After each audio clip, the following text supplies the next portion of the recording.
En consonancia con Jason Moore, concebimos que el capitalismo es una forma de organizar a la naturaleza y a los seres humanos dentro de ella. La manera como se ha construido y legitimado este dominio se basa en la construcción de oposiciones dicotómicas y jerárquicas que son el núcleo central del pensamiento moderno.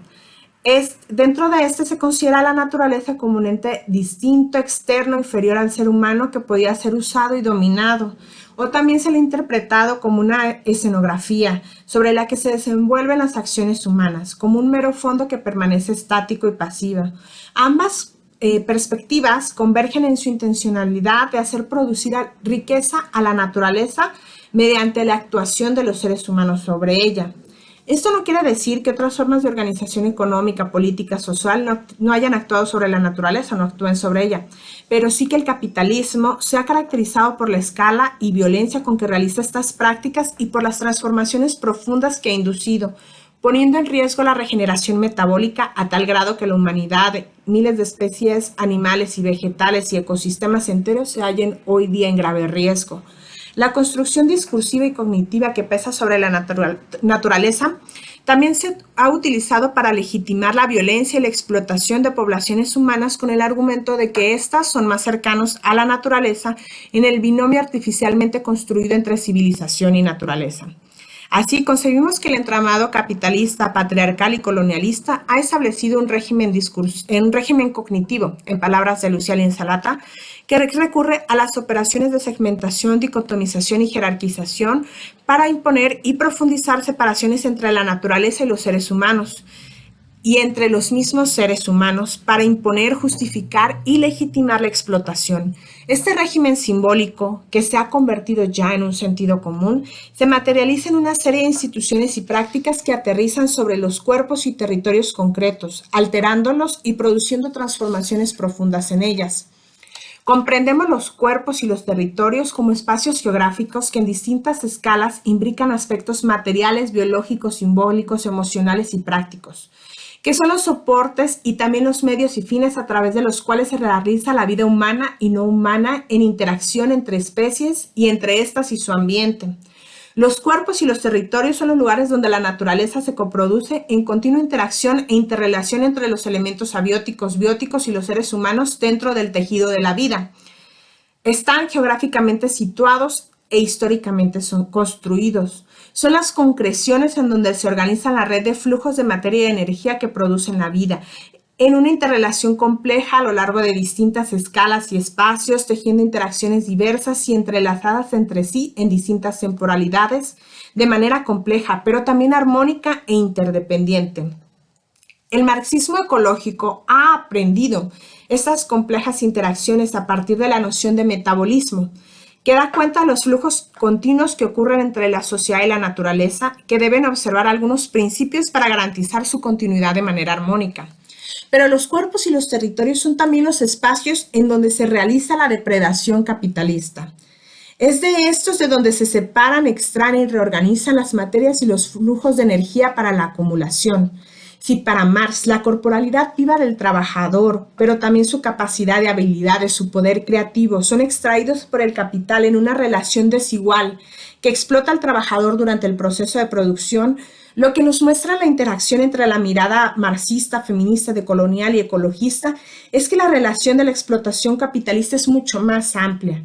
El capitalismo se beneficia de una serie de relaciones de explotación que no están mediadas por la relación salarial, como es el trabajo doméstico que realizan las mujeres sin pago en el hogar para reproducir a los trabajadores a un costo nulo para el capital, o la subsunción de múltiples formas de reproducción social, como son los modos de producción campesinos, la esclavitud y otras estrategias de sobrevivencia a los que subordina, oculta y devalúa para obtener de ellos transferencias de valor y reproducir a un menor costo a los trabajadores del sur global. También se beneficia de los productos y creaciones del resto de la naturaleza mediante procesos de privatización, de apropiación intelectual, de explotación animal, a través del acaparamiento a costo nulo o mucho menor de su valor real de lo que ha denominado recursos naturales y a través de la expulsión indiscriminada y sin costo de desechos tóxicos que vierten ríos, mar, en el aire y en los suelos. Estos procesos han sido invisibilizados, negados y ocultados por los actuales regímenes científicos y legales. Tras 5 siglos de capitalismo como sistema económico, político y social hegemónico, resulta evidente que la depredación y la explotación no se han distribuido de manera igualitaria ni equitativa alrededor del mundo, y que tampoco las poblaciones se han visto igualmente afectadas. Este es un sistema dual que distribuye las ganancias y las pérdidas siguiendo un patrón hegemónico de poder que garantiza la bonanza para algunos territorios o cuerpos a costa del resto.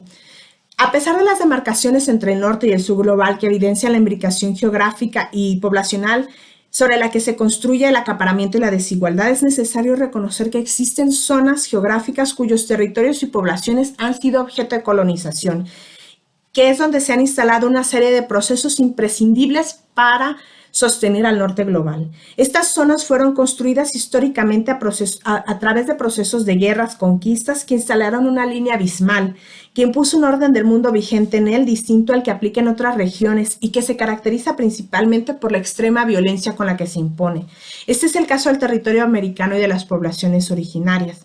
América fue construido en el discurso europeo y colonial como una región exuberante y rica de naturaleza prodigiosa que estaba ahí para ser tomada.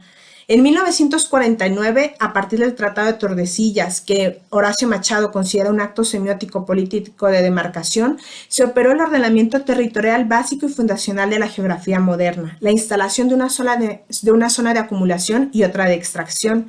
Esta demarcación, además de instalar y justificar y ocultar la dialéctica del desarrollo, organizó también las condiciones que han convertido a Abya Yala, sus territorios ancestrales, como zonas de sacrificio y despojo, pero también como cuerpos y territorios saqueados y explotados a costa del ejercicio de la violencia sistemática a gran escala desenfrenada que violenta reiteradamente los derechos y garantías a una escala impensable en otros espacios y corporalidades y en total impunidad.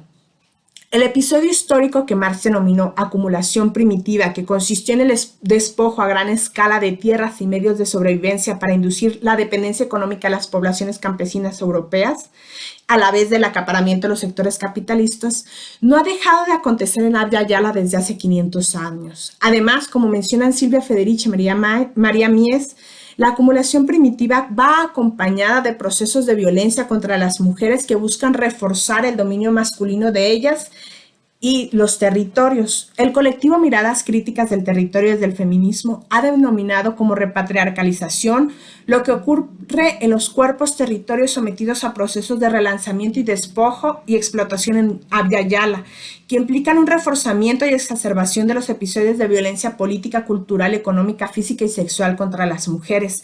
Estas estrategias son un componente medular en la imposición de proyectos extractivos porque se utilizan como armas para desestabilizar a las comunidades, a las familias, romper los lazos comunitarios, reestructurar las jerarquías y desincentivar las resistencias frente a los proyectos ecocidas. De esta manera, cuerpos feminizados, generizados y colonizados de Abya Yala, así como los territorios de nuestra América, han sido configurados como zonas de sacrificio. Tras 5 siglos de despojo, extracción y saqueo, identificamos sus aspectos acumulados. Estos cuerpos y territorios han sido debilitados a través de la deforestación, del cambio de uso de suelas, de la contaminación, la desaparición de poblaciones enteras de especies animales y vegetales. Los cuerpos se están debilitando por el hambre, la marginación, la falta de atención sanitaria y médica. La contaminación y otros procesos generan morbilidad por causas inducidas que podrían ser evitadas mediante una gestión distinta de las políticas y la economía. Los grandes proyectos extractivos que se han instalado en zonas indígenas fracturan los modos de vida ancestrales y rompen los delicados equilibrios que sostenían la reproducción de la vida en interdependencia entre las sociedades y la naturaleza con la que interactuaban. Las poblaciones padecen tristeza, melancolía, separación, angustia, alcoholismo, drogadicción y las mujeres ven aumentar exponencialmente su cargo de trabajo y padecen nuevas formas de violencia. El patriarcado, el capitalismo y el colonialismo dejan huellas profundas en los cuerpos colectivos y sociales, así como en los territorios. Los cuerpos y territorios son los procesos de disputa incesante entre estos sistemas de opresión, pero son también los espacios que buscan recuperar las mujeres indígenas para vivir plena y concretamente la dignidad, el gozo, la transgresión y la potencia creadora. Del reconocimiento de las violencias históricas que experimentan y dejan huella en los cuerpos sexuados, los cuerpos colectivos y los territorios ancestrales, surge la necesidad de defenderlos y sanando, fusionando ambas escalas en una misma lucha. Por esta razón, la misma conceptualización de pensar estos procesos imbricados en la fórmula cuerpo-tierra, como lo hace el feminismo comunitario, es un aporte de las pensadoras indígenas para articular la reflexión. A decir de Lorena Cabnal, y cito: en el planteamiento de recuperación y defensa histórica de mi cuerpo-tierra, asumo la recuperación de mi cuerpo expropiado para ganarle vida, alegría, vitalidad, placeres y construcción de saberes liberadores para la toma de decisiones. Y esa potencia junto con la defensa de mi territorio-tierra, porque no concibo este cuerpo de mujer sin un espacio en la tierra que dignifique mi existencia y promueva mi vida en plenitud. Por tanto, a través del concepto de cuerpo, territorio, cuerpo-tierra, las feministas comunitarias logran sintetizar y conectar las defensas que enfrentan para enfrentar despojos, escasez, separaciones y explotaciones que produce este sistema hegemónico. El cuerpo-tierra nace de la confluencia de las violencias padecidas y reflexionadas, pero es también un potente dispositivo para revelar la colectividad de corporalidades que se articulan y se reintegran en la red de la vida. Esta noción propone modos de concebir las subjetividades más allá del individualismo metodológico, del antropocentrismo y de la decisión cartesiana. Entendemos que la dialéctica explotación-resistencia surca, atraviesa y se dirime en los cuerpos y en los territorios. Las luchas por la vida que vienen enarbolando los pueblos de Abya Yala son luchas por espacios concretos que han sido construidos colectiva e históricamente a través de múltiples tareas de apropiación mediante una actividad compleja de tintes simbólicos, materiales, rituales, a través de los cuales el territorio se convierte en un entorno de vida y queda asentado como tal en la memoria. Son espacios en los que se reproduce la vida de manera colaborativa y recíproca entre seres humanos y entre otras especies vivas y no vivas, entendiendo que existe una circulación de energías y nutrientes que los alimentan, que incluye presencias no materiales como los espíritus o los ancestros. Esto es así porque las coordenadas epistémicas que caracterizan las filosofías indígenas en ellas se otorga un estatuto de sujeto al resto de seres vivos y no vivos con los que se busca converger bajo principios de armonía y reciprocidad, en palabras de Aimé Tapia. Pues la espiritualidad indígena tiene como finalidad buscar un equilibrio entre las personas, consigo mismas y con el resto de los seres con los que se interrelacionan, tanto como con el equilibrio cósmico de la vida. Y es a través de estos principios que se organiza el trabajo comunal, los sistemas de organización política, el calendario ritual, las formas de organización económica, en los que se enmarcan los modos de reproducción colectiva de la vida. Como puede verse, a partir de esos modos de comprensión, de prácticas y de afectos, se alimentan gramáticas distintas que promueven otras formas de leer, de actuar y convivir en el mundo.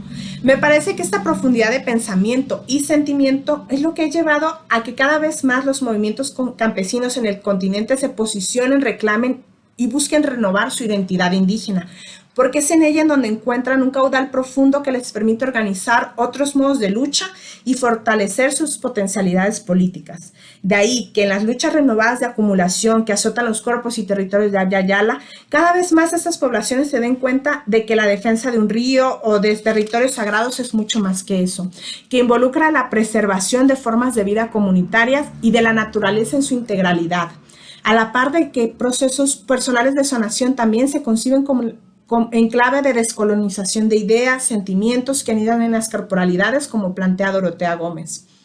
Desde la Coordinadora Regional de Autoridades Comunitarias en Guerrero a la población purépecha de Cherán, cada vez más poblaciones andinas, amazónicas, entre muchas otras, en el continente están volteando la mirada a sus legados ancestrales para alimentar formas de resistir y organizarse colectivamente, de modo tal que podemos afirmar que las resistencias de los pueblos originarios no se agotan en el acto de oposición, sino que constituyen sobre todo formas de defensa de proyectos políticos, sociales, económicos que se concretan en un territorio específico y en las naturalezas que estos guardan. Me parece también que los pueblos originarios tienen claridad de que esta lucha se materializa en los cuerpos que ponen en el plantón, que organizan en marchas multitudinarias, en la minga, en el trabajo colectivo, en la organización asamblearia, tanto como en el rito y la celebración.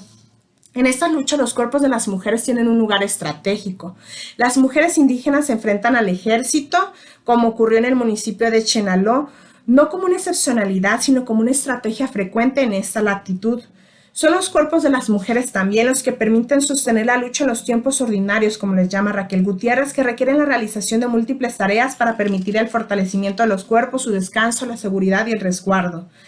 Las mujeres y sus trabajos son un elemento esencial de las tramas comunales que organizan y sostienen la vida comunitaria. Para cerrar esta presentación, me parece importante recalcar que la relevancia de las luchas de Abya Yala por la vida como formas potentes para sentir, pensar y actuar frente a las raíces de despojo, degradación y explotación capitalista. En este sentido, el objetivo de esta presentación ha sido la de interpelarnos como población mestiza hacia el reconocimiento de las estrategias y modos de resistencia que alimentan los pueblos indígenas para buscar formas de construir alianzas y colaboraciones. Muchas gracias, muy amable.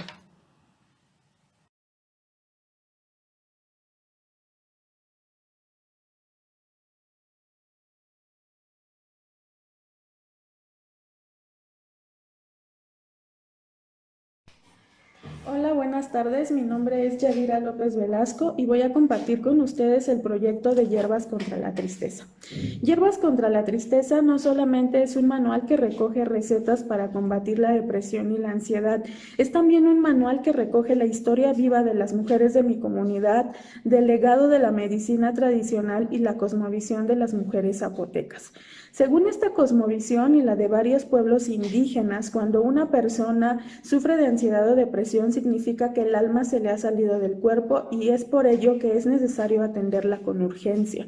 Hierbas contra la Tristeza nace después de una experiencia personal donde ahora hago esta intersección con la autoetnografía.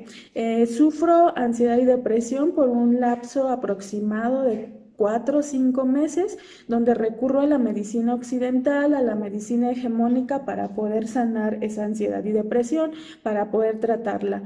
Una vez que tengo el diagnóstico de ansiedad y depresión, soy medicada con ansiolíticos y antidepresivos. Sin embargo, aunque ahora ya no es un tabú hablar acerca de las enfermedades mentales, lo cierto es que a mí, en este caso en particular, no me ayudó muchísimo, porque justamente es que yo todo el tiempo me sentía en un estado de letargo sin ir directamente a la raíz del problema. Entonces decido abandonar el tratamiento para comenzar a tratarme con medicina herbolaria. Una de las mujeres fundamentales en este proceso de sanación fue mi mamá, que cabe mencionar venimos de un linaje de sanadoras. Mi mamá se acerca a mí una vez viéndome que la medicina, los ansiolíticos no han hecho ningún efecto en mi persona, que sigo en este mismo estado donde sufro insomnio, ataques de ansiedad, taquicardias, dificultad para comer, donde bajé muchísimo de peso. Entonces ella llega un día a mi cuarto con todos estos artefactos para darme una limpia, con huevo, ruda, alcohol. En casa pues se hablaba poco acerca de este tipo de conocimientos, de saberes, y me sorprendió mucho verla llegar esa noche a mi cuarto con todo esto. Entonces, aquí es también donde se da la máxima del feminismo comunitario que nos dice, si sano yo, sanas tú y sanamos todas.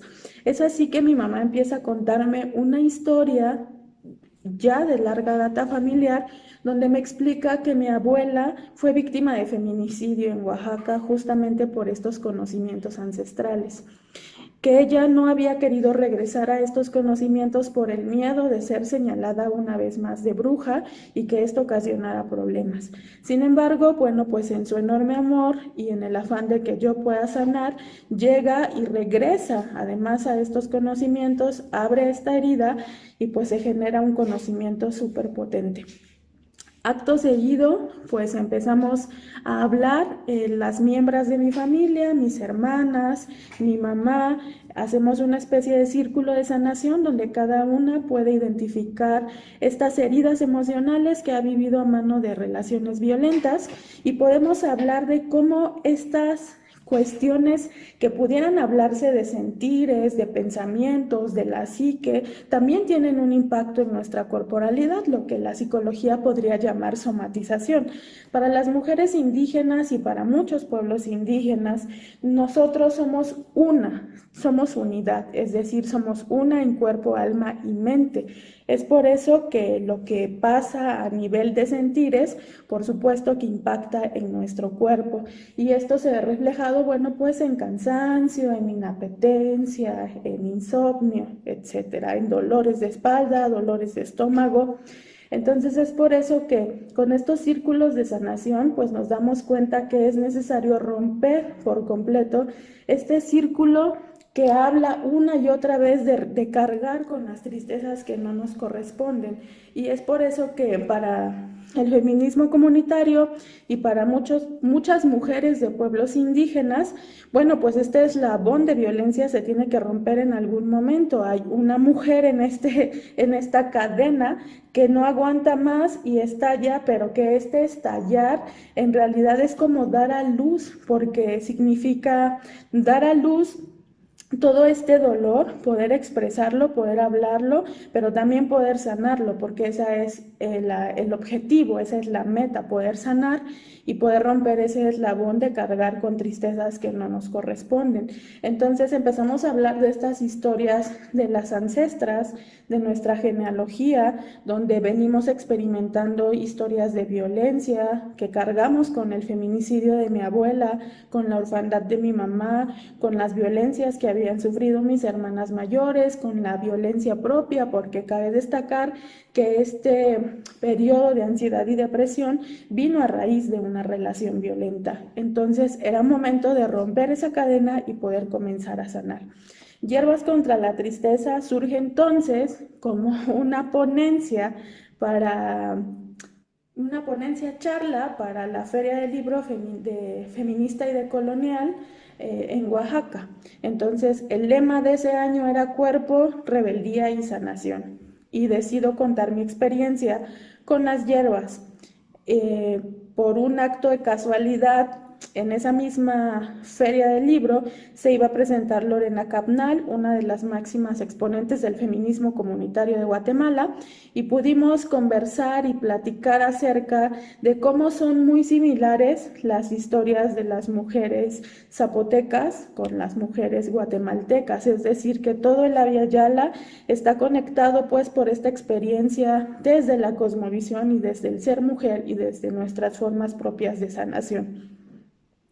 En ese momento y en este que vivimos es un momento coyuntural donde estamos sufriendo muchas violencias y esas violencias recaen sobre todo en el cuerpo de las mujeres y que a veces no sabemos cómo sanar, cómo ayudarnos, y creo que también es darle paso a esta historia viva de las mujeres sanadoras de las comunidades indígenas, porque la ciencia hegemónica ha tenido por mucho tiempo subordinado los saberes de las mujeres de las comunidades indígenas. En esa feria del libro feminista y decolonial se acercan a mí dos chicas y me dicen que mi texto es muy potente y que es necesario que pueda ser conocido y que pueda ser distribuido. Entonces ellas desde sus editoriales independientes lo que hacen es editar cada una Hierbas contra la tristeza. Se edita una de esas versiones, queda disponible en internet para quien lo quiera consultar y así extender el conocimiento, porque esa es otra máxima de los conocimientos y los saberes comunitarios que no le pertenecen a nadie y que tienen que ser replicados porque se han generado en la comunidad y es necesario el compartir. Después de todo esto, pues empieza a presentar ya Hierbas contra la tristeza como un manual, se presenta en la ciudad de Oaxaca, se presenta en la Ciudad de México y ha tenido un impacto pues muy grande en muchas mujeres de muchos territorios de Abya Yala y de Europa que me han escrito a decirme que les ha llegado este texto en un momento en que lo necesitaban y que es un texto que las ha ayudado muchísimo. A raíz de Hierbas contra la tristeza me doy cuenta de la importancia de rescatar los saberes y la medicina herbolaria propia de mi comunidad y también surge un manual de vaporizaciones vaginales que está escrito en el mismo sentido que Hierbas contra la tristeza desde una cosmovisión indígena y por supuesto de la sanación con las hierbas. Pero también nace una serie de talleres a los que yo he nombrado Cartografiando Tristezas, Sanando Juntas, que vuelve a poner énfasis en el feminismo comunitario y en la necesidad de sanar una, pero sanar en conjunto, porque ese es el tema, sanar todas. Entonces, en estos talleres que he venido desarrollando, lo que hacemos es poder hablar de las violencias que hemos vivido y cómo esas violencias han impactado en nuestros cuerpos, pero sobre todo, una vez que podemos identificarlas, qué herramientas tenemos para la sanación. Y una de esas herramientas, por supuesto, es la medicina herbolaria, y tiene que ver con la sanación desde las cosmovisiones de las mujeres indígenas, pero también lo que está en nuestras manos como herramientas es poder crear espacios de diálogo con mujeres para compartir las experiencias propias de los cuerpos, de cómo sentimos y cómo encarnamos la violencia a las mujeres. Estos talleres se han dado en diferentes contextos, lo he dado con niñas, con mujeres indígenas, con defensoras de derechos humanos, con periodistas, con mujeres lesbianas, y vemos cómo hay estas similitudes en las historias de violencia que podemos vivir las mujeres. Entonces, estos talleres también se nutren un poco de la terapia narrativa, donde no hay nadie que conozca mejor nuestra historia que nosotras mismas, y es por eso que, bueno, pues nosotras somos las encargadas de narrar desde nuestra voz estas historias de violencia, tener las herramientas desde la medicina herbolaria, pero también desde las técnicas de automasaje, de los espacios propios de mujeres para sanar en conjunto. Entonces, Hierbas contra la Tristeza ha creado espacios de sanación muy importantes, y creo que es también fundamental hablar de la recuperación de los saberes de las mujeres indígenas, que los saberes que se tienen, que tenemos, no están subordinados a la ciencia hegemónica, a la ciencia occidental, sino que están ahí y podemos valernos de esos saberes, y que por supuesto todo esto no significa... Es una crítica, sí, a las grandes farmacéuticas que han hecho del dolor un capital, pero también es cierto que, bueno, pues no es tampoco una invitación a abandonar los tratamientos psiquiátricos, sino que puede ser un coadyuvante para estos tratamientos que se pueden conjuntar, y los saberes ancestrales pues están ahí, siguen vivos, y podemos ocuparlos cuando sea necesario y seguir viviendo y seguir poniendo énfasis en la historia de las mujeres y de los saberes que se crean en comunidad, que están ahí para ser compartidos, que siguen vivos, y que la medicina herbolaria es también una forma de resistencia a estos 500 años de colonización. Muchas gracias.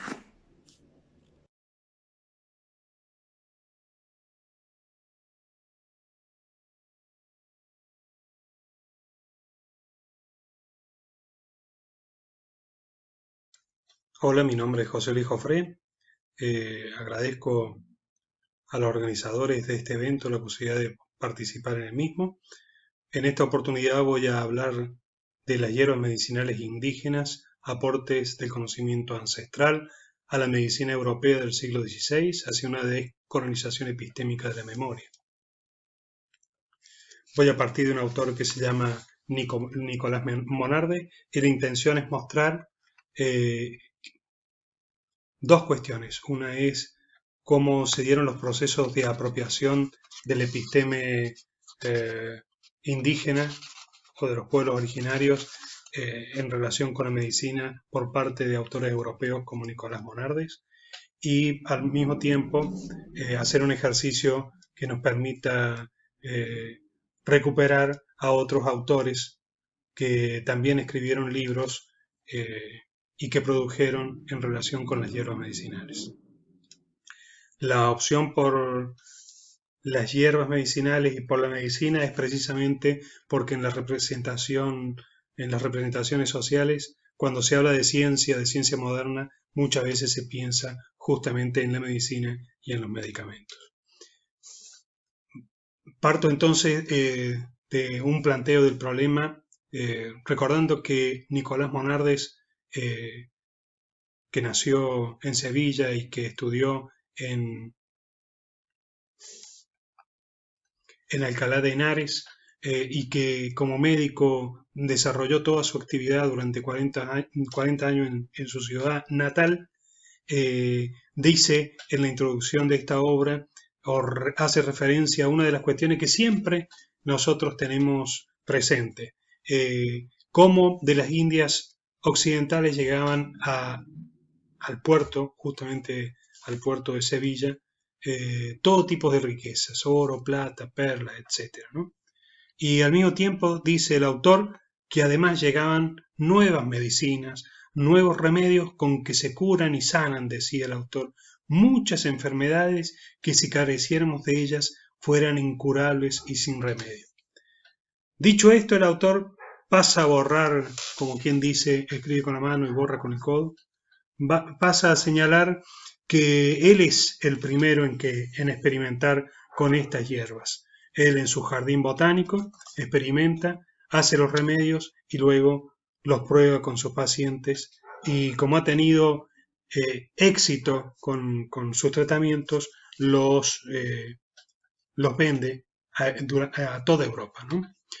Monardes, junto con su familia, porque por parte de la madre y por parte del padre eran comerciantes, a pesar de su papá era médico, el resto de la familia eran comerciantes, entonces crean una empresa naviera que se dedica justamente a hacer circular los remedios, las plantas de un continente al otro y los remedios dentro del continente europeo. Al mismo tiempo, al empezar a vender los remedios y distribuir las plantas que venían de las Indias occidentales, como le llamaban, Monardes reconoce la necesidad de escribir un libro para explicar cómo se usan los remedios, ¿no? Una de las cuestiones que poco se dice generalmente de Monardes y de su familia, que además de comercializar con remedios y con plantas medicinales, se dedicaron al tráfico de personas reducidas a esclavitud en el occidente de África y que les llevaban para la explotación en el continente americano. Además, bueno, estas son cuestiones que tienen que ver con el vínculo que existe entre la forma de explotación, ¿no? Y el de los saqueos. Este saqueo que es ontológico, quitarle la característica de ser humano a los seres humanos, reducirlos a cosas y venderlos, y por el otro lado robarle el conocimiento a los pueblos originarios, robarle las medicinas, o saquearle la medicina, desposeerlo de la medicina. Él no es el único autor, a pesar de que él dice que es el primero, ni es el único ni es el primero. José Acosta, otro de los intelectuales del siglo XVI,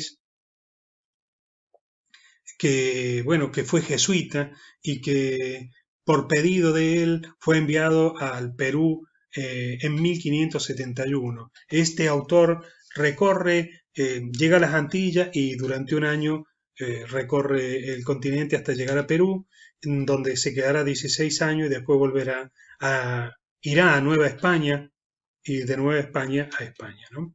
Él escribe un libro que se llama Historia Natural y Moral de las Indias, uno entre tantos libros que escribe, y en ese libro, entre las cosas, como bien dice, entre las cosas de las que escribe, escribe sobre las plantas y los minerales que se usan con fines medicinales. Es una de las personas, uno de los intelectuales más significativos de la época, y como lector asiduo conoce la obra de Monardes, ¿no? A quien reconoce su labor fundamentalmente porque permite comparar las obras de Europa, las hierbas de las Indias orientales con las hierbas de las Indias occidentales.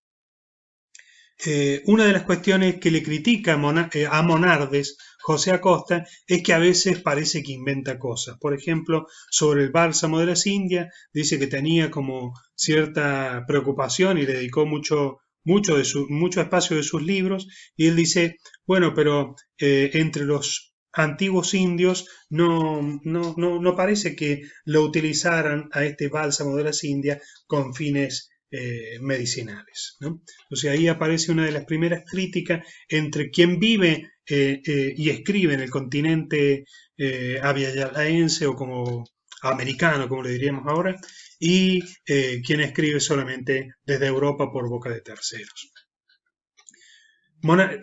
Acosta también conoce a otro de los escritores prolíferos en relación con las plantas de Nueva España, que se llama Francisco Hernández. También Francisco Hernández nació en Puebla de Montalbán y estudió en Alcalá de Henares, al igual que los otros dos autores, ¿no? Estudió medicina, rápidamente su fama llegó al rey y bueno, fue nombrado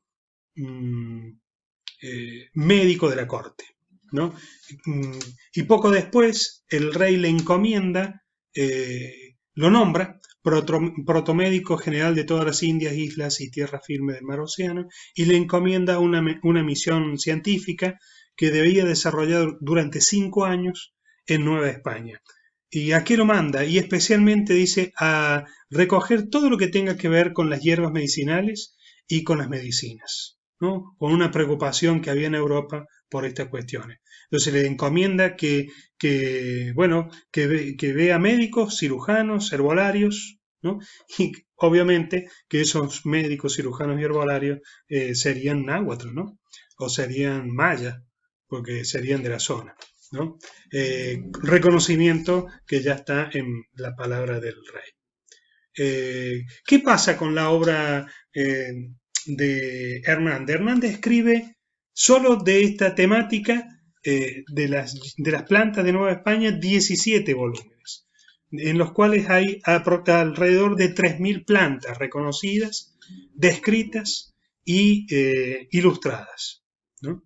Cuando llega a España se la entrega al rey, a la obra, y el rey, en vez de publicarla, se la manda a Nardo Antonio Reco, quien lo que va a hacer es reducirla, revisarla según su propio criterio y debía publicarla. Sin embargo, Reco muere antes de que se publique y su obra se transformó en un manuscrito que es una reducción de la obra de Hernández y es distribuida o circula en toda Europa y logra ser editada en 1615, ¿no? Y bueno, la obra, el manuscrito original de Hernández, en el que se inspiró Reco, fue destruido en el incendio del Escorial. Después se encontró otro manuscrito, el propio de Hernández, y fue publicado parcialmente en 1789 y recién en el siglo XX se publica la obra en su totalidad.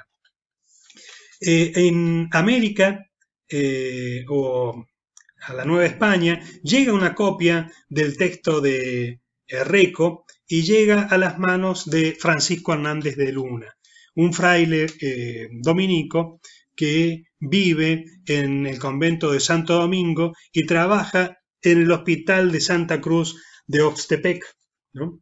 Y bueno, su conocimiento que recoge en el hospital lo llevan a entender que el manuscrito de Reco tenía errores tanto en la escritura de los nombres de las plantas en náhuatl como en la forma de preparación de los medicamentos. Entonces se pone como propósito corregir esos errores, ampliarlo con la información que él tenía y publicarlo.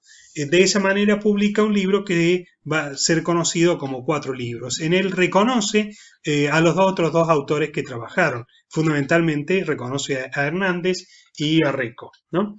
Y es muy importante en este libro el objetivo por el cual dice crearlo. Él dice escribir este libro por pedido de sus amigos, lo dice en el prólogo y después aparece en el título del libro, que es toda la primera página, ¿no? Dice que porque consideraban que iba a ser muy útil para todo género de gente que viva en estancias y pueblos donde no hay médicos ni botica, ¿no? Lo que habla de la destrucción cultural de estos pueblos, ¿no? De los lugares donde vivían, porque esta necesidad surge de la prohibición que va a surgir en 1601 de que los indios, ¿no? Los aborígenes o los indígenas pudieran ser profesores, pudieran enseñar en el sistema educativo de Nueva España, ¿no? Algo que ya había empezado desde antes. Otro de los autores que trabaja la cuestión de las hierbas medicinales es Bernardino de Sahagún, que vive en Nueva España también, recorre distintos conventos, distintos lugares, y su obra fundamental aparece ligada al Colegio de Santa Cruz de Tlatelolco. Tanto el convento de Santiago como el Colegio de Santa Cruz fueron construidos prácticamente sobre las ruinas del Templo Mayor de Tlatelolco, o el Templo número 1 de Tlatelolco, como lo llaman los especialistas.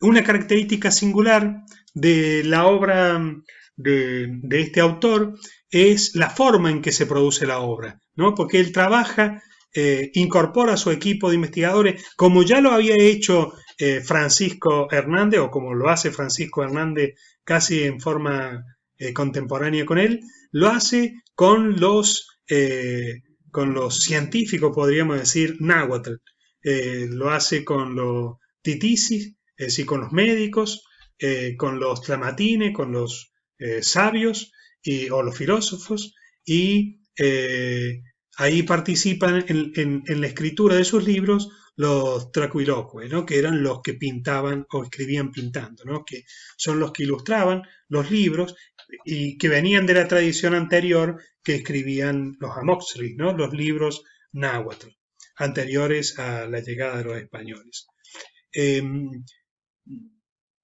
Un aspecto singularísimo que aparece en la obra de este autor, en una de las obras que es conocida como Códice Florentino, es que él menciona a los médicos náhuatl con los que él trabajó.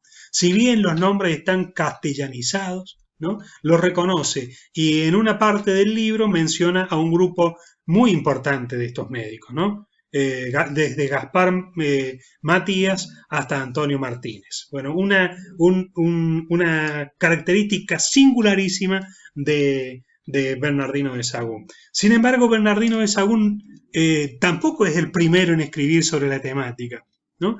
Sino que los primeros que escriben un libro sobre medicina van a ser Martín de la Cruz y Juan Badiano, dos tisitis, dos indígenas náhuatl, que escribieron un librito que se llama justamente el librito de las medicinas de hierbas indígenas, y que se publica en 1552.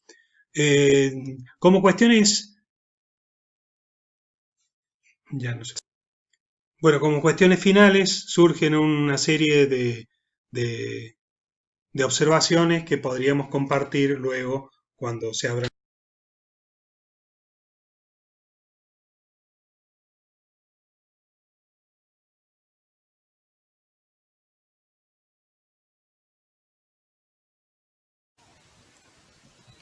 Bom dia, meu nome é Joelma. Estou muito contente de poder compartilhar com vocês as nossas experiências com a Ayurveda nas escolas.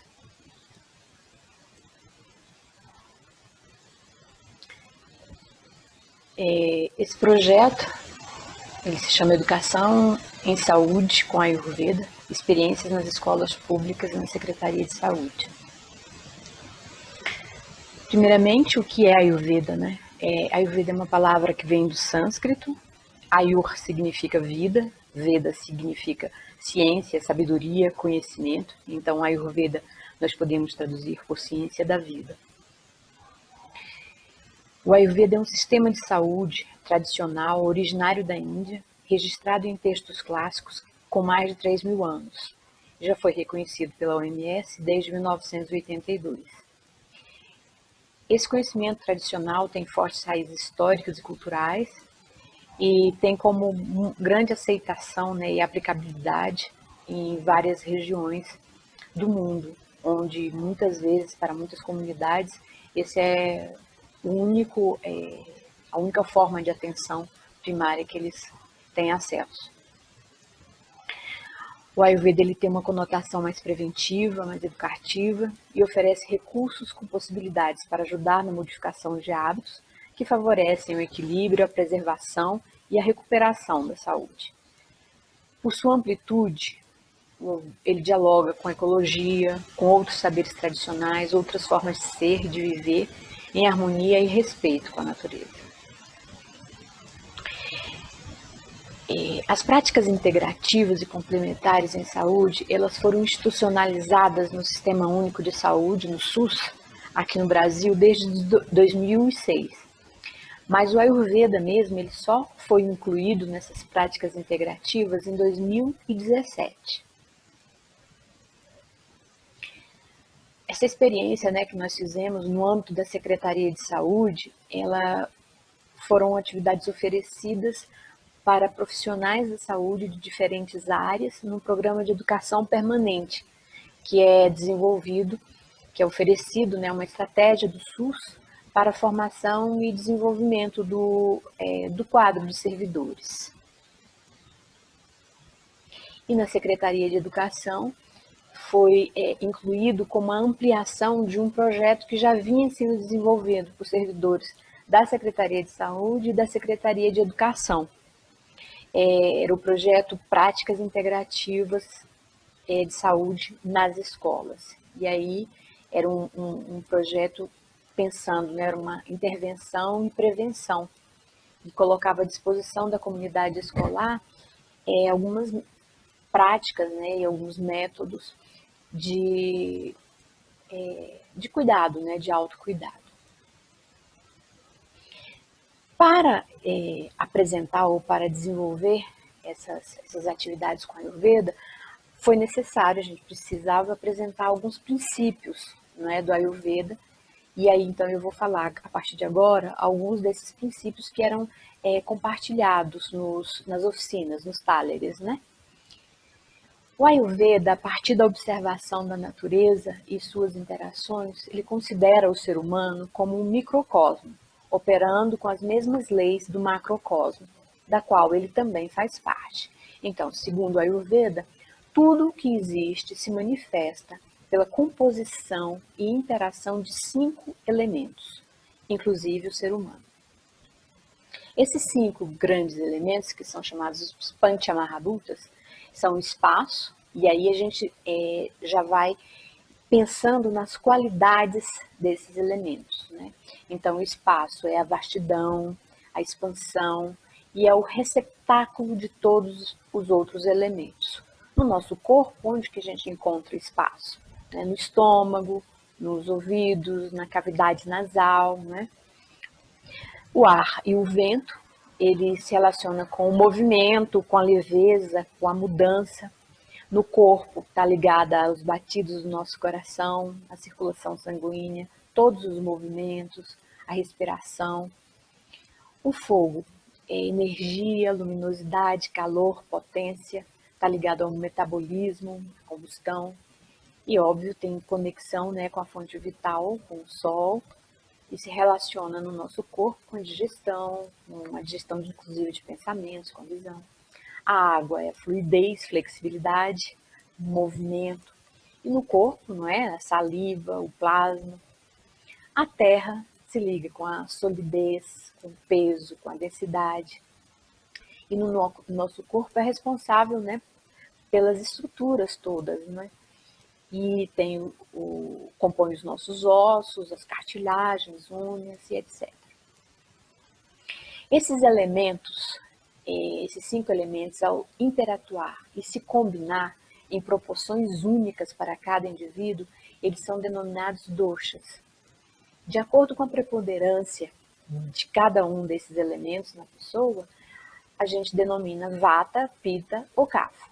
Né? Então, ar e espaço, se eles forem predominantes, a gente chama de vata. Fogo e água, a gente chama de pitta. E terra e água, a gente chama de kapha.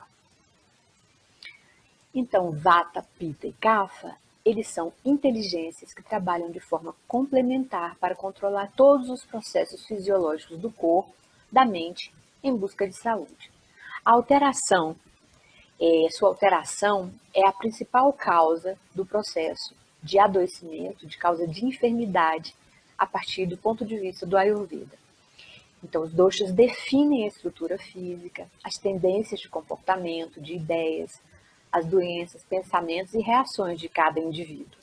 A compreensão do biotipo, que nós chamamos de prakriti, e a proporção desses elementos permite adaptar os aspectos da vida para ficarem em consonância com o contexto particular, né, a situação de cada um.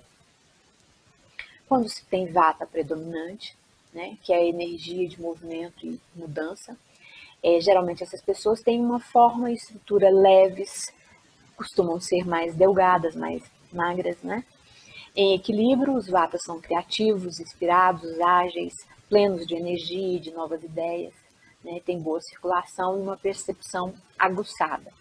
Em desequilíbrio, podem ter a pele seca, sensibilidade excessiva ao frio, uma digestão e um poder de eliminação fracos. Geralmente pode ter ansiedade, serem temerosos, né, hiperativos e emocionalmente instáveis. A pessoa com predominância Pitta, que é a energia de transformação e metabolismo, costumam ter uma compleição física mediana, tem uma boa formação muscular, boa digestão, costumam ser expressivos, racionais, muito organizados, um senso crítico exacerbado quando estão em desequilíbrio. Em excesso, então, eles podem produzir inflamação, gastrite, úlcera. E os desequilíbrios de Pitta, eles costumam gerar impaciência, hostilidade, e contribuem para a hipertensão, enfermidades cardíacas. As pessoas com predominância Kapha, que é a energia da estrutura, da lubrificação, que dá a coesão, elas têm uma constituição mais larga, mais forte, né? Os ossos mais largos, o metabolismo e a circulação são mais lentas. Tem uma mente estável, uma boa memória, um sistema imunológico forte. Em desequilíbrio, tendem a reter líquidos, ganhar peso, ter problemas respiratórios, letargia, procrastinação, etc. Então a gente trabalha sempre com pares de opostos, né? Que são os atributos que a gente chama.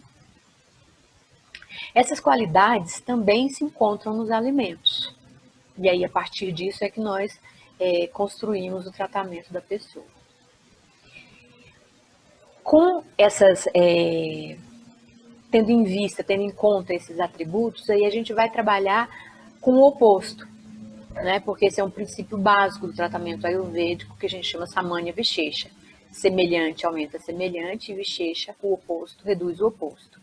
Então, com um aporte de atributos opostos ao que a pessoa tem de menos, o que falta, o que tem de excesso, aí isso tudo de acordo com cada pessoa, o meio em que ela vive, os alimentos que come, a gente observando esses princípios, a gente pode recuperar o equilíbrio e a saúde e o bem-estar geral dessa pessoa. Aqui nós temos alguns métodos e cuidados ayurvédicos. A gente trabalha com as práticas diárias, que a gente chama de dinacharya, procedimentos e massagens ayurvédicas, uso de especiarias e plantas, segundo a constituição da pessoa, as formas de preparo e escolha dos alimentos, com yoga, com pranayama, com atenção e consciência, não é, sobre o estilo de vida. Apresentados esses princípios básicos,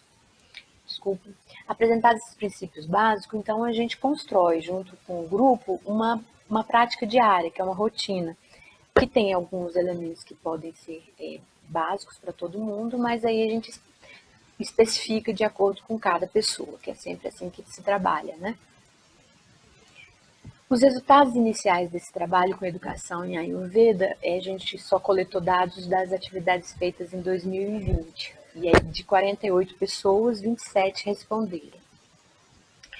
A primeira pergunta que se fez foi que dimensões da vida foram afetadas com a sua experiência com a Ayurveda. A maioria deles, né, falaram da questão do lado profissional, emocional, físico, mental e espiritual, e destacaram a percepção de que podiam conseguir um bem-estar maior no dia a dia com medidas simples, cuidando da alimentação, da própria alimentação, da alimentação da família, e que consideraram uma melhora psicológica e inclusive da autoestima.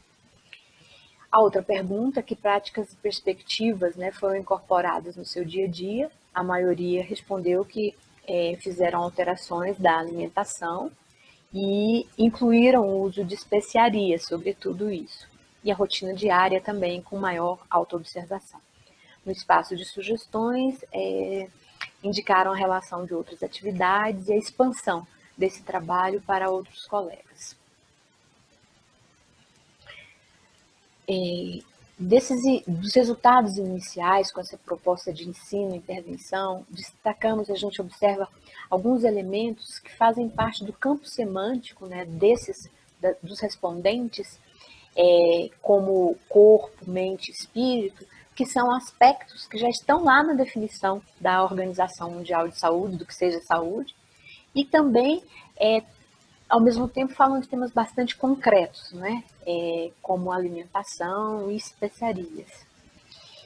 E aí, de elementos positivos, né, nós temos a apropriação dos recursos ayurvédicos, né, no dia a dia das pessoas, para melhoria na alimentação, nos horários e adequação às necessidades próprias. Uma percepção de como essas mudanças simples têm grandes consequências e a influência no bem-estar geral da pessoa.